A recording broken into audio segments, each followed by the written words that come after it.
वाला जंगल था, इतना गहरा कि दिन में भी धूप जमीन तक नहीं पहुंचती थी। उसी जंगल के बीचों बीच एक टूटी फूटी झोपड़ी थी। उसी झोपड़ी में रहती थी एक चुड़ैल। लोग कहते थे, वो दिन में नहीं, सिर्फ रात में जागती है। हर रात जब गांव के दिए बुझ जाते, कुत्तों का भौंकना अचानक रुक जाता और हवा ठंडी हो जाती, तब वो चुड़ैल अपने जंगल से निकलती। उसका नियम था, वो कभी ताला नहीं तोड़ती थी, वो सिर्फ दरवाजा खटखटाती थी। जो दरवाजा खोल देता, वो अगली सुबह कभी दिखाई नहीं देता। गांव का डर एक एक करके लोग गायब होने लगे। कभी किसान, कभी लकड़हारा, कभी कोई बुजुर्ग। गांव में ऐलान हो गया, रात में कोई भी दरवाजा नहीं खोलेगा, चाहे कोई कितना भी रोए। लेकिन डर भूख से ज्यादा तेज होता है। उस रात एक छोटे से घर में एक लड़का रहता था। नाम था आरव। उसके पापा ईमानदार, सीधे साधे आदमी थे।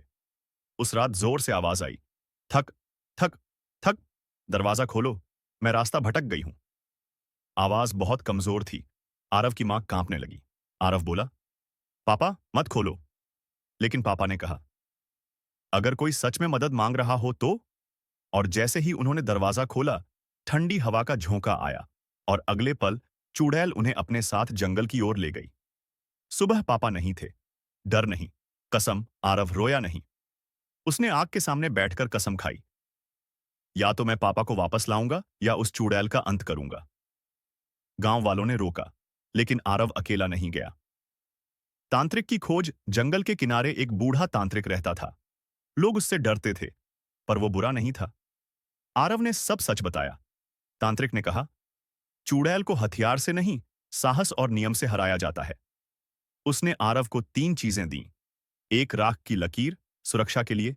एक मंत्र, डर को बांधने के लिए।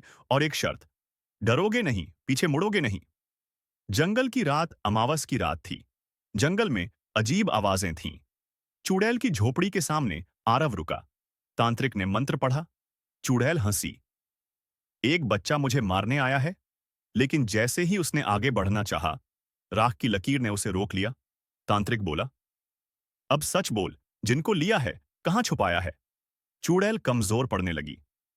अंत आरव ने डर को हराकर मंत्र दोहराया।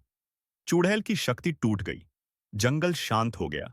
जिन लोगों को वो ले गई थी, उनकी आत्माएं मुक्त हो गईं। आरव के पापा भी वापस मिले।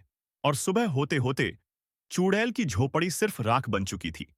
कहानी